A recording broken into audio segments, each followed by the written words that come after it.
भक्तजनों, आज शुक्रवार का दिन सुने संतोषी माता का व्रत कथा।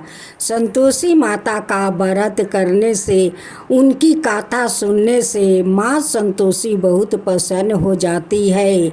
उनकी घर का सारा दुख दरिद्रता दूर करके घर में खुशियाँ लाती है। वो बहुत प्रसन्न हो जाती है, तभी घर में वो खुशियाँ लाती है। तो इस संतोषी माता का कथा आप जरूर सुने तो कथा को पूरा सुने। माँ को अपमान मत करे आधे कथा सुनकर। चंपा नाम का एक औरत थी। उनकी 7 बेटा था। 7 बेटे में 6 बेटा का शादी हो चुका था, छोटे वाला रह गया था। उनकी माँ हमेशा कहती कि बीरू तू कुछ काम कर लिया कर। वो कहते कि माँ भैया लोग काम करते हैं, मुझे नहीं करने से कोई फर्क नहीं पड़ेगा। तब उनकी माँ कहती कि बीरू अभी तो फर्क नहीं पड़ता है, लेकिन जब तू शादी करेगा, तेरा पत्नी आएगा, उस दिन तो फर्क पड़ेगा। तब तू क्या करेगा? बीरू कहने लगा कि माँ तुम भी मुझसे प्यार करती हो, अच्छा वो भैया मुझसे प्यार करते हैं, वो कभी मुझे नहीं छोड़ेगा और मुझसे हिर्सा नहीं कभी करेगा और नहीं भाभी लोग करेगी। भाभी लोग तो मुझसे प्यार करती है। तब उनकी माँ कहती कि ठीक है बीरू, मैं भी देखता हूँ कि तेरा भैया भाभी कब तक तुझे प्यार करते हैं। एक दिन चंपा देवी माँ का मंदिर में जाती है दर्शन करने। वहाँ पर जाकर एक लड़की को देखती है कि वो देवी माँ का कितना श्रद्धा भक्ति से वो भजन करती है, पूजा करती है। उस लड़की को देखकर चंपा पसंद कर लेती है और उस लड़की के पास जाकर पूछती है कि बेटी तेरा घर कहाँ है। घर को ठिकाना पूछ लेती है, उनकी नाम पूछ लेती है और घर चली आती है और अपनी बड़ी बहू और माजिल बहू से कहती है कि बड़ी बहू माजिल बहू, मैं अपना बीरू के लिए लड़की पसंद कर लिया है। वो मंदिर में पूजा कर रही थी। वो लड़की बहुत सुंदर है, धार्मिक है, सर्वगुण संपन्न है। उसी लड़की से मैं अपना बीरू को शादी करवाऊंगी। बड़ी बहू माजिल बहू कहने लगी कि माँ काल देखे सो अब देखे सो आज, चलो आज हम लोग देख आते हैं और शादी का दिन हम लोग पक्का कर देते हैं। चंपा अपनी दोनों बहू को लेकर जाती है। उनकी घर द्वार देखती है, लड़की पसंद हो जाती है। वहीं पर वो लोग शादी का दिन पक्का कर देते हैं। चंपा अपना दोनों बहू को लेकर घर लौटती है। चंपा बहुत खुश है कि मेरी छोटी बहू खूब सुंदर है, धार्मिक है, सर्वगुण संपन्न है। उसका दूसरा दिन चंपा अपना बीरू के सर पर सेहला बांधती है, बरियात लेकर जाती है। वहाँ पर बहुत अच्छे से शादी ब्याह संपन्न हो जाता है। जब घर अपना बहू को लेकर लौटती है, जिस लड़की से शादी हुआ था उनकी भी नाम संतोषी था। बहुत वो लोग घर में खुश थे। ऐसे करते करते कुछ दिन बीत गया। एक दिन छोटी बहू देखती है कि उनकी दोनों जेठानियाँ अपना परिवार का छोड़े हुए जूठन इकट्ठा करती है, एक थाला में परोस कर और सासू माँ को देती है कि जाओ बीरू को खाना खिला दो। संतोषी कहती है कि सासू माँ ये तो जेठानिया लोग अपना परिवार को जूठन इकट्ठा कर परोसी है और वही आप अपने छोटे बेटों को खिलाएगी। उनकी सासू माँ उनकी बात को भरोसा नहीं किया, विश्वास नहीं किया। फिर संतोषी अपना पति से कहती है, उनकी पति भी विश्वास नहीं किया। कहने लगे कि नहीं, मेरा भाभी लोग ऐसा कभी नहीं कर सकती है। मुझसे तो मेरी माँ भाभी भैया सब लोग प्यार करते हैं, मुझे क्यों जूठन खिलाएंगे। बीरू का पत्नी कहती है कि ठीक है, मेरे बात पर विश्वास नहीं है तो आप अपनी आँख से देखेंगे तब तो विश्वास होगा। एक दिन बीरू सर दुखाने का बहाना कर कर उसी घर में जाकर सो जाते हैं जहाँ पर सब भाइयों लोग भोजन करते हैं, वहीं पर सो जाते हैं। एक अपना शरीर पर चादर डाल लेते हैं और उसी का अंदर से सब कुछ देख रहा था। उनकी माँ और भाभी नाना रकम के पकवान अपना पति बच्चों को परोसते हैं। जब वो लोग का खाना समाप्त हो जाता है, वो थाले में छोड़े हुए जूठन सब इकट्ठा करती है और करके एक थाला में परोस देती है और सासू माँ को देती है कि माँ जी जाइए बीरू को खाना खिला दीजिए। चंपा खाना लेकर जाती है, कहती है कि बीरू उठ उठ खाना खा ले।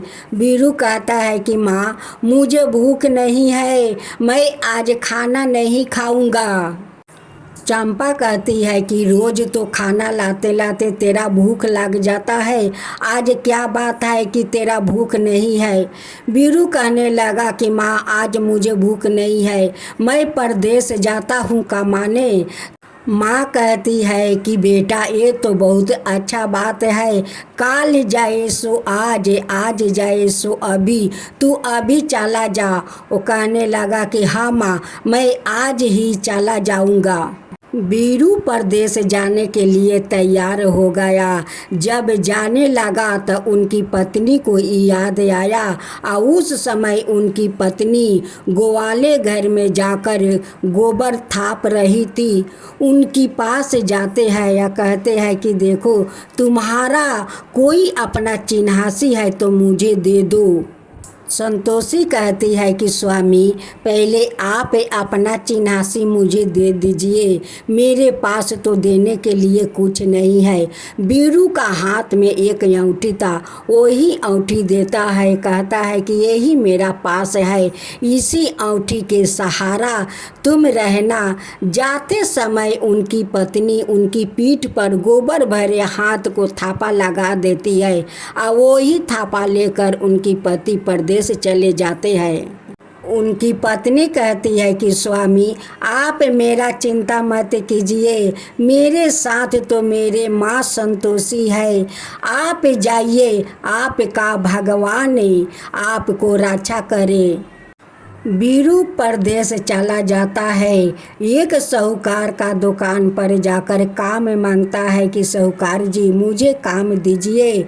साहूकार कहने लगे कि मैं पहले तुम्हारा काम देखूंगी तब तुम्हें दाम दूंगी।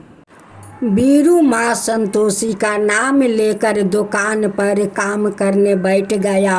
अब तो उनकी दुकान पर सारा दिन ग्राहक के लाइन लग गया। अब साहूकार देखकर बहुत आश्चर्य में पड़ गया कि इतना मेरा घर में नौकर है, दुकान चलाता है, लेकिन इतना सारा ग्राहक मेरा दुकान पर नहीं आया। ये लड़का मेरे लिए शुभ है। साहूकार का एक बेटी भी थी कि अभी तक उनकी शादी नहीं हुई थी। साहूकार का बेटी और बीरू में दोनों में धीरे धीरे प्रेम बढ़ने लगे। बढ़ते बढ़ते बहुत प्रेम बढ़ गया। अब वो शादी करने पर तैयार हो गई थी। इधर संतोषी का छवो जेठानी और उनकी सासू माँ बहुत दुख तकलीफ देने लगी। सारा दिन वन से लकड़ी कटवाने लगी, भूसी का रोटी देती, नारियल का खुपरी में पानी देती, सारा दिन घर का काम करवाती। एक दिन की बात है, बहुत सारा बर्तन वो बाहर निकाल देती है, बहुत सारा कपड़ा दे देती है। और सास और छवो बहू मिलकर टेबल पर बैठकर आराम से नाश्ता पानी कर रही थी। संतोषी काम करते करते वहीं पर बेहोश हो जाती है। तभी ने उनकी माँ संतोषी आकर सारा काम कर देती है जब सब जेठनियाँ आकर देखती है, कहती है कि इतना अच्छा से काम किया है, कपड़ा साफ़ा किया है, बर्तन साफ़ा किया है, इतना जल्दी कैसे काम कर लेती है। अब तो उनकी सासू माँ कहती है कि जाओ वन से लकड़ियाँ काट कर ले आओ, तभी तो तुम खाओगी। वो बेचारी भूखे प्यासे वन में चली जाती है, लकड़ियाँ काट कर ले आती है। कहती है कि सासू माँ लकड़ियाँ लो, नारियल का खोपड़ी में पानी दो, भूसी का रोटी दो। फिर घर का सारा काम करवा लेती है या फिर उसको जंगल में बैठा देती है लकड़ी काटने के लिए। एक दिन लकड़ी काट कर वो आ रही थी, देखती है कि रास्ते में एक मंदिर है। उसी मंदिर में कई औरत लोग बैठकर माँ संतोषी का पूजा कर रही थी। उस दिन शुक्रवार का दिन था। संतोषी उस मंदिर में जाती है और रोती है, रो रो कर कहती है कि माँ आपको तो मैं पूजा नहीं कर पा रही हूँ, मेरे हाथ में तो कुछ नहीं है। मैं सारा दिन काम करती हूँ, लकड़ी काटती हूँ, घर में आती हूँ तो मुझे भूसी का रोटी मिलता है और नारियल का खोपड़ी में पानी मिलता है। आपको मैं क्या दूँ, कैसे पूजा करूँ।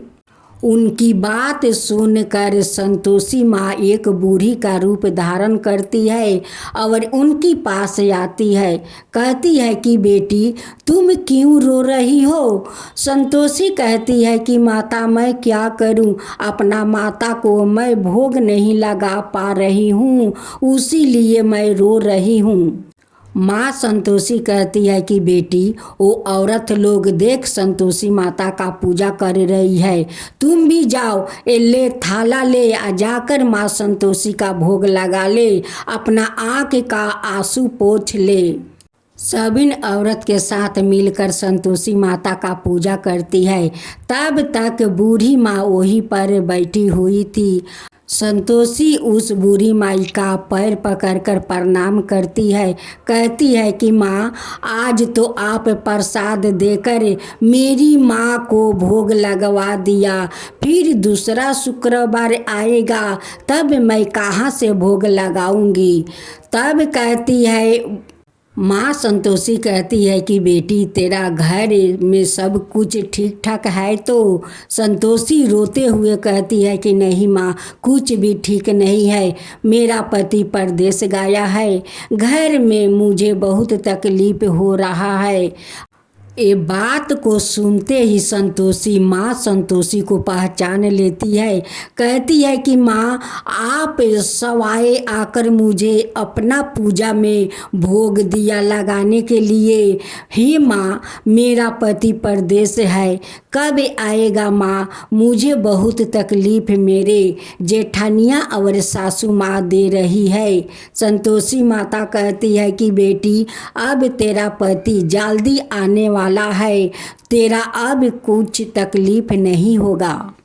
उसी दिन रात को माँ संतोषी बीरू के सपने में जाकर दर्शन देती है और कहती है कि अरे साहूकार के बेटा तू सो रहा है, और उधर तेरा पत्नी को तेरी माँ तेरे भाभी बहुत दुख तकलीफ दे रही है, तू जाकर अपना पत्नी को ख्याल रख, नहीं तो वो लोग मिलकर उसे मार देंगे। तब बीरू कहने लगे कि माँ मैं कैसे जाऊँ, अभी दुकान का लेन देन पूरा नहीं हुआ है, कैसे मैं चला जाऊँ। माँ संतोषी कहती है कि तू नहा धोआ कर माँ संतोषी का प्रणाम करके दुकान पर बैठ जा, तेरा सारा हिसाब किताब पूरा हो जाएगा। बीरू वैसा ही किया, इधर सब उनकी लेन देन सब पूरा हो गया। सभी ग्राहक लोग जो बाकी था वो सब आकर उन्हें उस दिन दुकान में दे गया। बीरू अपना मालिक से कहने लगा कि मालिक मैं अपना घर लौटना चाहता हूँ, मेरे परिवार से बहुत दिन मुलाकात हो गया है करना, मैं जाना चाहता हूँ। साहूकार का बेटी कहने लगी कि नहीं पिताजी, मैं इस लड़का से मैं शादी करूँगा। उनकी पिताजी कहने लगे कि नहीं बेटी, वो तो शादीशुदा है, उनकी पत्नी है घर में, वो बहुत तकलीफ में है, जाने दे बेटी जाने दे। ये बात सुनकर साहूकार का बेटी का ममता आ गया। वो कहने लगी कि पिताजी, वो खाली खाली कैसे जाएंगे, कुछ आप धन दे दीजिए। अब साहूकार बहुत बड़ा एक संदूक लाया, उसी संदूक में बहुत सारा धन दिया और बोला कि बेटा तू इस धन को लेकर जा और अपना पत्नी को सुख राखे, खुशियाँ दे। बीरू आता है और नौका में उठता है। जैसे बीच गंगा में नौका आया, कुछ देवियों लोग मिलकर नौका डुबाने के कोशिश करने लगे। कहने लगे कि इसका पत्नी तो माँ संतोषी का पूजा करती है, हम लोग का पूजा नहीं करती है, इनकी सुहाग को हम लोग इसी गंगा में डुबा देते हैं। बीरू कहने लगे कि माताओं, आप लोग जितना कोशिश करें मुझे डुबाने को, लेकिन मेरा पत्नी का शक्ति है, उनकी सत्य है, उन्हीं का सत्य पर शक्ति पर मैं बाँच जाऊंगा, क्योंकि मेरी पत्नी संतोषी माँ का भक्त है। सभी देवियों कहने लगी कि देखती हूँ कि तेरा संतोषी माँ कैसे बचा लेती है। तभी बीरू एक बार माँ संतोषी का पुकारा और माँ संतोषी दौड़ी चली आई और उनकी नौका बचा लिया, उनकी सारे संपत्ति भी बचा लिया। बीरू लौट कर अपना घर जाता है, वैसे ही उनकी पत्नी माथे पर लकड़ियाँ लिए हुए दरवाजे पर खड़ी हो जाती है और कहती है कि सासू माँ, लकड़ियाँ लो, भूसी का रोटी दो, नारियल का खोपड़ी में पानी दो। आज घर में कौन मेहमान आया है सासू माँ। ये बात सुनकर बीरू बाहर आता है। अपना पत्नी को हालत देखकर वो बहुत बेचैन हो जाता है। कहता है कि माँ, ये औरत कौन है। माँ कहती है कि बेटा, ये तेरा पत्नी है, जब से तू परदेश गया है तब से उनकी पैर घर में नहीं रहता है। सासू माँ कहती है कि आजा बहू, कपड़ा गहने पहन ले, तेरा पति आया है परदेश से।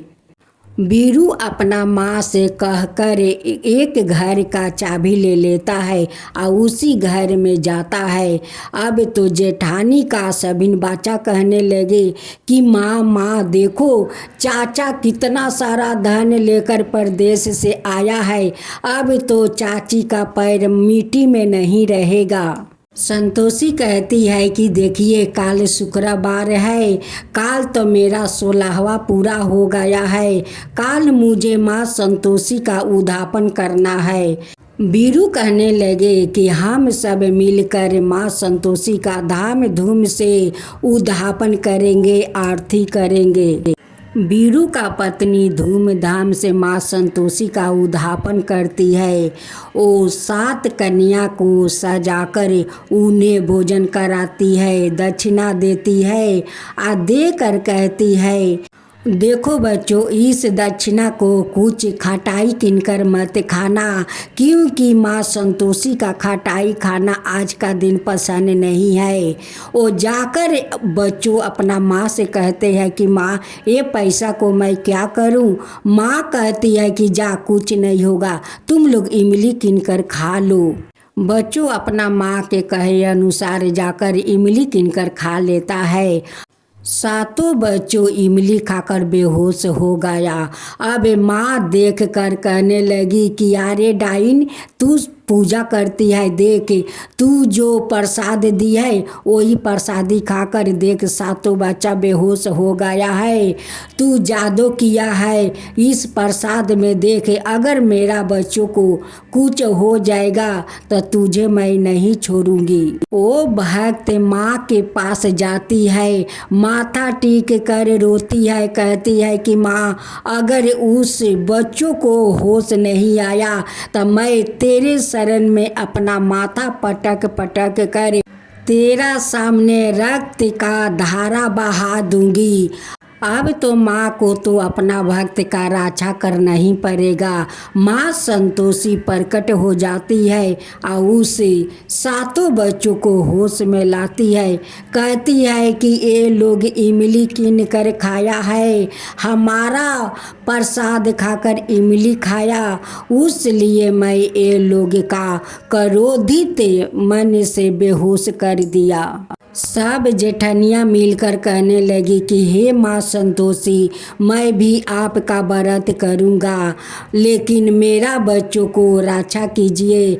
अब हम लोग से ऐसा गलती नहीं होगा। अब आपका पूजा के दिन अपनों बच्चों को इमली नहीं खाने दूँगी। बीरू का पत्नी माँ बन जाती है। कुछ दिन का बाद एक सुंदर बेटा को जन्म देती है। वो उनकी बेटा देखते देखते 5 साल का हो गया। एक दिन माँ संतोषी कहने लगी कि मैं क्यों ना अपना भक्त को परीक्षा लूँ। एक दिन माँ संतोषी अपना भयंकर चेहरा बनाते हुए अपना भक्त को दरवाजा पर आती है। जब उनकी सासू माँ का नज़र पड़ा, वो कहने लगी कि बहू देख देख कोई डाइन आ गई है, अरे दरवाज़ा बंद कर, नहीं तो डाइन नज़र लगा देगी। जब संतोषी उस माता पर नज़र पड़ा तो अपना बच्चा को सुला दिया और जाकर माँ संतोषी का पैर पकड़ लिया और कहने लगे कि माँ आप साक्षात मेरे घर आई है। संतोषी कहती है कि माँ ये कोई डाइन नहीं है, वो है जो हम लोग कल उद्यापन किया था, वो ही माँ आई है। सास सबिन जेठनिया लोग आकर क्षमा मांगती है। कहती है कि माँ हम लोग तो मूर्ख है, हम लोग पहचान नहीं पाए, आप मुझे क्षमा कर दो। हम लोग आपका श्रद्धा भक्ति से शुक्रवार का दिन व्रत रखेंगे। माँ संतोषी सबिन को आशीर्वाद देती है और देकर अंतर ध्यान हो जाती है। माँ संतोषी की जय, माँ संतोषी की जय।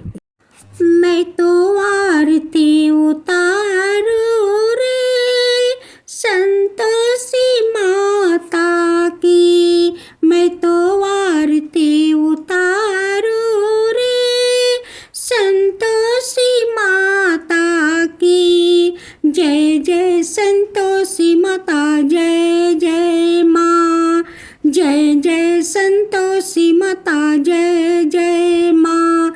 बड़ी ममता है, बड़ा प्यारी माँ की आँखों में, बड़ी ममता है, बड़ा प्यारी माँ की आँखों में, बड़ी करुणा माया दुलारी माँ की आँखों में, बड़ी करुणा माया दुलारी माँ की आँखों में। क्यों ना देखूं मैं बारंबारी माँ की आँखों में, क्यों ना देखूं मैं बारंबारी माँ की आँखों में। दिखे हर घड़ी, दिखे हर घड़ी नया चमत्कारी माँ की आँखों में, देखे हर घड़ी नया चमत्कारी माँ की आँखों में। नित्र करूँ झूम झूम झूम झुमा झूम झूम बाकी निहारू रे, बाकी निहारू रे। मैं तो आरती उतारूं रे संतोषी माता की, मैं तो आरती उतारूं रे संतोषी माता की। जय जय संतोषी माता, जय जय माँ, जय जय संतोषी माता, जय जय माँ। सदा करके पुकारी माँ की मंदिर में, सदा करके पुकारी माँ की मंदिर में, माँ की